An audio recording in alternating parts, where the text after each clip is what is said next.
Praise the Lord. கர்த்தர் நாமம் மகிமைப்படட்டும். இந்த அருமையான புதிய நாளிலே ஒரு புதிய லோகோ சுவாத்தின் மூலமாய் உங்களை சந்திப்பதிலே மிகுந்த மகிழ்ச்சி அடைகிறேன். இந்த நாளிலும் உங்களுக்கு ஒரு வசனத்தை சொல்லி ஜெபிக்க விரும்புகிறேன். பிலிப்பியர்கள் நிருபம் 4ஆம் அதிகாரம் 6ஆம் வசனம். அப்போஸ்தலனாகிய பவுல் பிலிப்பியருக்கு எழுதின நிருபத்திலே 4ஆம் அதிகாரத்திலே 6ஆம் வசனத்திலே, நீங்கள் ஒன்றுக்கும் கவலைப்படாமல் எல்லாவற்றையும் குறித்து உங்கள் விண்ணப்பங்களை ஸ்தோத்திரத்தோடு கூடிய ஜெபத்தினாலும் வேண்டுதலினாலும் தேவனுக்கு தெரியப்படுத்துங்கள். அப்பொழுது எல்லா புத்திக்கு மேலான தேவ சமாதானம் உங்கள் இருதயங்களையும் உங்கள் சிந்தைகளையும் கிறிஸ்து இயேசுக்குள் காத்துக்கொள்ளும் என்று சொல்லப்பட்டிருக்கிறது. அருமையான தேவனுடைய பிள்ளைகளே, நீங்கள் பிலிப்பியருக்கு எழுதும் பொழுது, பிலிப்பி பட்டணத்தில் உள்ள சபைக்கு எழுதும் பொழுது அவ்வாறு சொல்லப்பட்டிருக்கிறது. நீங்கள் ஒன்றுக்கும் கவலைப்படாமல் என்று இங்கு வாசிக்கிறோம். ஆண்டவர் அப்போஸ்தலனாகிய பவுலை கொண்டு எழுதும் பொழுது ஒவ்வொரு சபைக்கு ஏற்ற செய்திகளை இங்கே சொல்லுகிறார். ஒவ்வொரு சபையில் என்னென்ன காரியங்கள் நடக்கிறது, எந்தெந்த காரியங்களில் குறைவாக இருக்கிறார்கள் என்பதை அறிந்து கர்த்தராகவே அதை வெளிப்படுத்தி அப்போஸ்தலனாகிய பவுல் ஒவ்வொரு சபைக்கு எழுதும்போது சொல்கிறார். அதுக்கு மேலே நீங்கள் படிக்கும்போது எப்பொழுதும் சந்தோஷமாயிருங்கன்னு சொல்கிறாரு. ஆனால் ஒன்றுக்கும் கவலைப்படாமல் என்று சொல்லப்பட்டிருக்கு. நீங்கள் கவலைப்படுவதை குறித்து ஆண்டவராகிய இயேசு கிறிஸ்து தன்னுடைய மலை பிரசங்கத்திலே சொல்லியிருக்கிறார். கவலைப்படுவதனால ஒரு மனுஷன் ஒரு மனம் கூட்ட முடியாது, குறைக்க முடியாது. இன்னைக்கு நம்ம என்ன செய்கிறோம், எதை குறித்தாவது கவலைப்பட்டுக்கிட்டே இருப்போம்.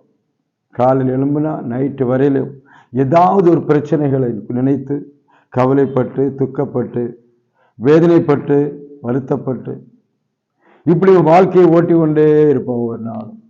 அதனால அந்த சபை மக்களுக்கு அவர் சொல்லும்போது, நீங்க ஒன்றுக்கும் கவலைப்படாதீங்க, எல்லாவற்றையும் குறித்து உங்களுக்கு விண்ணப்பங்கள். அப்போ கவலைக்கு முன்னாடி என்ன அங்க வருது, ஏன் கவலை வருதுன்னா, ஏதோ காரியங்கள் வாழ்க்கையில் நடக்க வேண்டியது இருக்கிறது.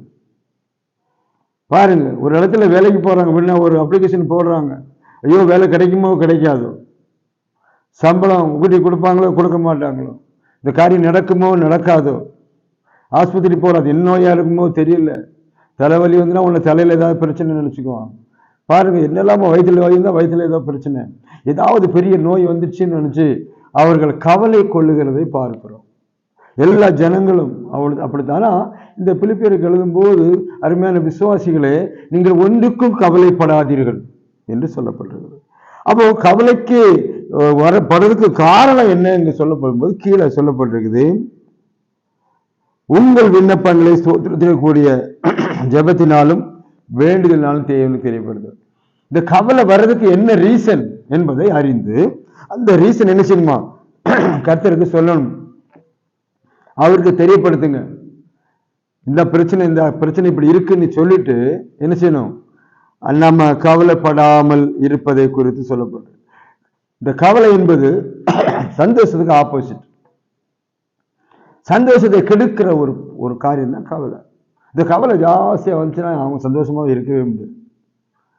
எப்படியோ நினைப்பாங்க, சந்தோஷமா என்ன இருக்க முடியாது. ஏன்னா கவலை அவர்களை அழுத்தி விடும். ஒவ்வொரு கவலைகளும் அவர்கள் அழுத்தி அவர்கள் டிப்ரெஷன்ல கொண்டு போகும். ஏதோ நினைச்சிட்டு இருப்பாங்க, அவங்க நினைக்கிறது அவங்களுக்கு தெரியாது, ஏதோ பேசுவாங்க. சில ஆட்கள்லாம் தனியாக பேசிட்டு போவாங்க, பார்த்துருப்பீங்கன்னு நினைக்கிறேன். தனியாக பேசுவாங்க, அவங்களே பேசிக்கிட்டே இருப்பாங்க. என்ன பேசுகிறாங்கன்னு அவங்கள்ட்டே பேசிக்குவாங்க. ஸோ இதெல்லாம் எதை காட்டுகிறது என்றால், ஏதோ மனசில் போட்டு குழப்பி கொண்டு இருக்குது. அதனால நீங்கள் மனசில் போட்டு குழப்பாதீங்க. உங்கள் விண்ணப்பங்களை பாருங்க, ஆண்டு பார்த்து சொல்ல, உங்கள் விண்ணப்பங்களை ஸ்தோத்திரத்தோடு கூடிய ஜெபத்தில் தேவனுக்கு தெரியப்படுத்துங்க. ஆண்டவருக்கு தெரியும். சொல்லுவாங்க, என் கஷ்டம் ஆண்டவருக்கு தெரியாதா, என் கஷ்டம் ஏன் தீரவில்லை, ஏன் கஷ்டம் ஆண்டவருக்கு தெரியாதா. சோதரம், கர்த்தருக்கு எல்லாம் தெரியும். ஆனால் கேட்கிறவன் தான் பெற்றுக்கொள்ளுவான். தட்டுவனுக்கு மட்டும்தான் திறக்கப்படும், தேடுவன் மட்டும்தான் கண்டுபிடிப்பான். சும்மா இருக்கும் போதெல்லாம் கிடைக்காது. நீ கேட்காட்டா உனக்கு கிடைக்காது, தட்டாட்டா உனக்கு திறக்காது. சோதரம், அப்படியானால் அருமையான ஏன் கஷ்டம் கர்த்தருக்கு தெரியாதா என்று சொல்லி எத்தனை பேர் இருக்கிறான். கஷ்டங்கள் தெரியும், ஆனால் அந்த கஷ்டத்தை ஜெபத்தோடு கூடிய ஸ்தோத்திரத்தினாலே கர்த்தருக்கு தெரியப்படுத்தினா உங்க கவலைகள் எல்லாம் மாறிடும். சோதரம், ஒன்றுக்கும் கவலைப்படாமல் இருக்க வேண்டிய சூழ்நிலை நீ கர்த்தரை சொல்லிட்டீங்கன்னா நீ கவலை, நீ அப்படி சொல்லி சிலவங்கெல்லாம் சொல்லுவாங்க, மறுபடியும் கவலையிலே இருப்பாங்க. ஆனால் இந்த நாட்களிலே கர்த்தர் உங்களோடு ஒரு காரியம் சொல்றது என்னென்றால், நீங்கள் கவலைப்படாதீர்கள். கவலைனாலே நம்முடைய முடியை கூட கருப்பும் சிவப்பாக ஆக்க முடியாது, வெள்ளை ஆக்க முடியாது, கருப்பாக்க முடியாது, ஒரு மனம் கூட்ட முடியாது, குறைக்க முடியாது. நடக்கிறது நடந்துட்டு தான் இருக்கும். ஆனால் கவலைப்பட்டு அநேக பேர் தங்களுடைய சுகாதாரத்தை, தங்களுடைய உடம்பில் உள்ள அநேக பிரச்சனைகளை உண்டாக்குறார்கள். கவலைப்படுவதனாலே அநேக நோய்கள் வருகிறது. நோய் எதிர்ப்பு சக்தி தடைப்படுகிறது. சோதரம், நோய் எதிர்ப்பு சக்தி தடைப்படும் போது எல்லா நோயும் அட்டாக் ஆகிறது. அதனால நாட்களிலே ஒன்றுக்கும் கவலைப்படாமல் என்று சொன்ன வார்த்தை சற்று கவனித்து பாருங்கள். நீங்க எதுக்கெல்லாம் கவலைப்பட்டு இருக்கீங்க? சின்ன சின்ன விஷயத்துக்கெல்லாம். சில சமயம் சில மக்கள் எடுத்துக்கிட்டீங்கன்னா, ஏன் அப்படி இருக்கீங்க கேட்டா, ஐயோ அது சொல்லுவாங்க. கடைசியில் பார்த்தா அங்கே ஒண்ணுமே இருக்காது. அவங்க ஒண்ணுமே அங்கே இருக்காது. ஏன்னா அவங்க தேவையில்லாததுக்காக கவலைப்படுவாங்க. வெங்காயம் போலதான். வெங்காயத்தை உரிச்சுக்கிட்டே இருந்தீங்கன்னா தோல் உறிஞ்சிக்கிட்டே இருக்கும். கடைசி உள்ள பார்த்தா என்ன இருக்கும்? அங்கேயும் தோல் தான் இருக்கும். தோல் அநேக தோல் சேர்ந்த வெங்காயம். இந்த வெங்காயத்தை போல உள்ள பிரச்சனைக்காக கவலைப்பட்டு கடைசியில் உடம்பு சரியில்லாமல் ஹாஸ்பிட்டலில் அட்மிட் ஆகிட்டு இருப்பாங்க. இதுக்கெல்லாம் அதனால சொல்றாரு, உங்க பிரச்சனையெல்லாம் கர்த்தர் மேல் வைங்க. ஸ்தோத்திரத்தை கூடிய ஜபத்தில், ஆண்டவரே உமக்கு ஸ்தோத்திரம், நீர் கொடுத்த எல்லாத்துக்கும் நன்றி ஆண்டவரே, இந்த பிரச்சனை இப்படி இருக்குது, நீரே பொறுப்படுத்திக் கொள்ளணும் ஸ்தோத்திரத்தை குடிச்சிட்டு அவர் மேலே வச்சுட்டு நீங்க கவலை எடுத்து போட்டீங்கன்னா கர்த்தர் உங்களை ஆசீர்வதிப்பார்.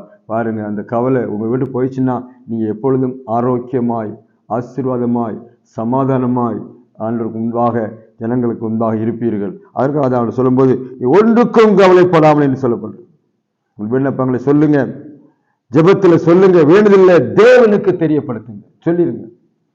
தேவனுக்கு தெரியும், ஆனால் நீங்க சொல்லணும்னு அவர் விரும்புகிறார்.